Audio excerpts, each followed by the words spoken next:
पूरे देश में लव जिहाद और धर्मांतरण चल रहा है। उत्तर प्रदेश में छांगुर गैंग पकड़ा गया, फिर बरेली में एक गैंग पकड़ा गया, फिर आगरा में एक गैंग पकड़ा गया। इसके पहले झारखंड में एक गैंग पकड़ा गया था और छत्तीसगढ़ में गैंग पकड़ा गया था। फिर एक बंगाल में धर्मांतरण की घटना बहुत बड़े पैमाने पर सामने आई थी और अब महाराष्ट्र के नासिक में और अमरावती में घटना आई है। नासिक में भारत की सबसे बड़ी आईटी कंपनी में जो वहाँ इंजीनियर थे, जो वहाँ पे प्रोफेशनल्स थे, जो वहाँ पे एचआर की मैनेजर थी, वो मिलके लव जिहाद और धर्मांतरण कर रहे थे। अमरावती में एक घटना आई है जहाँ एक लड़के के मोबाइल में 180 बेटियों की फ़ोटो मिली है, 350 वीडियो मिले हैं। लव जिहाद धर्मांतरण बड़े प्लान्ड वे में हो रहा है। लव जिहाद धर्मांतरण के लिए विदेशी फंडिंग आ रही है। लव जिहाद धर्मांतरण के लिए भारत के अंदर से भी फंडिंग आ रही है। इसलिए मैंने माननीय सुप्रीम कोर्ट में एक याचिका दाखिल किया है और ये मांग किया है कि लव जिहाद और धर्मांतरण को राष्ट्र की सुरक्षा के लिए खतरा घोषित किया जाए। लव जिहाद और धर्मांतरण को एक अनलॉफुल एक्टिविटी डिक्लेयर किया जाए। लव जिहाद धर्मांतरण को ऑर्गेनाइज क्राइम डिक्लेयर किया जाए। लव जिहाद और धर्मांतरण को एक्ट ऑफ टेररिज्म डिक्लेयर किया जाए। लव जिहाद धर्मांतरण को वेजिंग वॉर डिक्लेयर किया जाए और लव जिहाद और धर्मांतरण को भारत की संप्रभुता, भारत की स्वतंत्रता, भारत की पंथ निरपेक्षता, भारत की एकता अखंडता के लिए खतरा घोषित किया जाए। भारत में ऐसे बहुत सारे कानून हैं, लेकिन उन कानूनों में ऐसी कमियां हैं, वो चूंकि उसमें क्रिस्टल क्लियर डिफिनीशन नहीं दी हुई है, इसलिए पुलिस चाह के भी उन कानूनों का उपयोग नहीं कर पा रही है।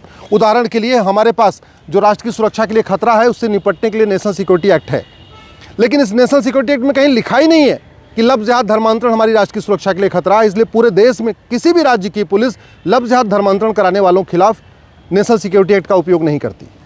लव जिहाद धर्मांतरण अनलॉफुल एक्टिविटी है और अनलॉफुल एक्टिविटी से निपटने के लिए हमारे पास एक कानून है जिसको यूएपीए कहते हैं, लेकिन पूरे देश में कहीं किसी भी राज्य की पुलिस लव जिहाद और धर्मांतरण के मामले में यूएपीए का उपयोग नहीं कर रही है, क्योंकि इस कानून में कहीं लिखा ही नहीं है कि लव जिहाद धर्मांतरण एक अनलॉफुल एक्टिविटी है।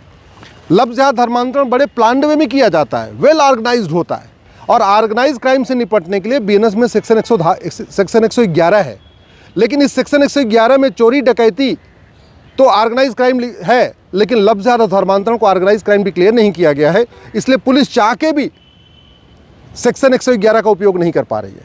लव जिहाद और धर्मांतरण अपने आप में एक्ट ऑफ टेररिज्म है। मैं तो कह रहा हूँ आतंकवाद से भी ज़्यादा खतरनाक है, क्योंकि आतंकवादी तो जितने लोगों को मारते हैं केवल उतने लोग कम होते हैं। लव जिहाद धर्मांतरण के बाद उतने परिवार कन्वर्ट हो जाते हैं और कन्वर्ट होने के बाद क्या होता है सबको पता है। अल्टीमेटली चाहे वो कसाब हो या याकूब मेनन हो या अफजल गुरु हो या बुरहान वानी हो या भारत में जितने भी आतंकवादी पकड़े जाते हैं, ये सब के सब एक्स हिंदू हैं। सबके माता पिता, सबके पूर्वज, कोई 50 साल पहले, कोई 100 साल पहले, कोई 150 साल पहले, सब के सब हिंदू हुआ करते थे। और नासिक में भी एक ऐसा लड़का पकड़ा गया जो खुद हिंदू था, अब वो एक्स हिंदू हो चुका है। तो एक्स हिंदू हमारे लिए ज़्यादा बड़ा खतरा पैदा करते हैं, हमारी संप्रभुता के लिए, हमारी एकता अखंडता के लिए, हमारी आपसी भाईचारा के लिए। इसलिए मैंने मांग किया है कि लव जिहाद और धर्मांतरण को सेक्शन 113 के अंतर्गत एक्ट ऑफ टेररिज्म डिक्लेयर किया जाए। जो भारत के खिलाफ इनडायरेक्ट वॉर है या डायरेक्ट वॉर है, उससे निपटने के लिए हमारे पास सेक्शन 147 है इस बीएनएस में, जिसको कहते हैं वेजिंग वॉर। लेकिन इस सेक्शन 113 हमने सेक्शन 147 में कहीं लिखा ही नहीं है कि लव जिहाद धर्मांतरण अपने आप में वेजिंग वॉर है, इनडायरेक्ट वॉर है, इसलिए सेक्शन 147 का भी उपयोग नहीं किया जा रहा। जो भारत की संप्रभुता, एकता अखंडता के लिए खतरा है, उससे निपटने के लिए बीएनएस में सेक्शन 152 है, लेकिन उसमें भी कहीं नहीं लिखा हुआ है कि लव जिहाद धर्मांतरण हमारी संप्रभुता के लिए, हमारी एकता के लिए, हमारी अखंडता के लिए, हमारी भाईचारे के लिए खतरा है। इसलिए 152 का भी उपयोग नहीं हो रहा है। इसलिए मैंने माननीय सुप्रीम कोर्ट से मांग किया है कि तत्काल इसके ऊपर संज्ञान लें और लव जिहाद और धर्मांतरण को ऑर्गेनाइज क्राइम डिक्लेयर करें, राष्ट्र की सुरक्षा के लिए खतरा घोषित करें, वेजिंग वॉर डिक्लेयर करें, एक्ट ऑफ टेररिज्म डिक्लेयर करें, ऑर्गेनाइज क्राइम डिक्लेयर करें और हमारी एकता अखंडता, संप्रभुता और पंथ निरपेक्षता के लिए खतरा घोषित करें, जिससे पुलिस इन लोगों के खिलाफ सख्त कार्रवाई कर सके। मैंने एक और भी मांग किया है कि लव जिहाद धर्मांतरण की सुनवाई फास्ट ट्रैक कोर्ट में होना चाहिए। जैसे रेप के केसेस के लिए फास्ट ट्रैक कोर्ट बनी हुई है हर जिले में, SC ST cases fast track court में चलते हैं, स्पेशल कोर्ट में चलते हैं। अब तो MLA MP के मुकदमे भी स्पेशल कोर्ट में चलते हैं। वैसे ही लव जिहाद धर्मांतरण का मामला स्पेशल कोर्ट में चलना चाहिए। एक एंटी कन्वर्जन कोर्ट हर जिले में बननी चाहिए और लव जिहाद धर्मांतरण के मामलों पे 1 साल के अंदर फैसला आना चाहिए। और हमने अंतिम एक और भी मांग किया है कि जैसे अमेरिका में सबको कंजेक्टिव सेंटेंस होता है, वैसे भारत में भी कंजेक्टिव सेंटेंस दिया जाए लव जिहाद धर्मांतरण के मामले में।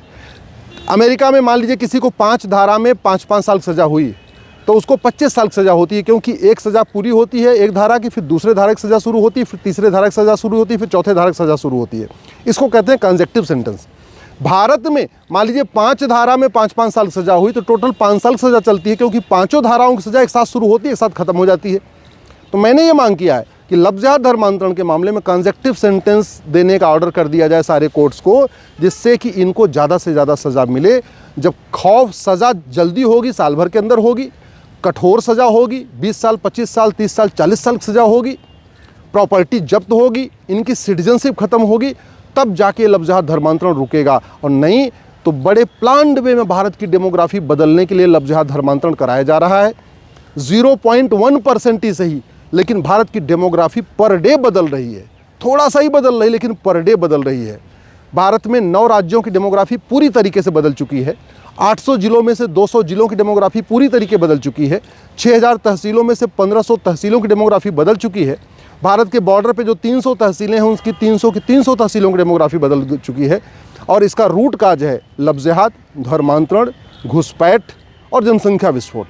तो लफ्ज़ जिहाद धर्मांतरण को रोकने के लिए तत्काल कानून बनाने की भी ज़रूरत है।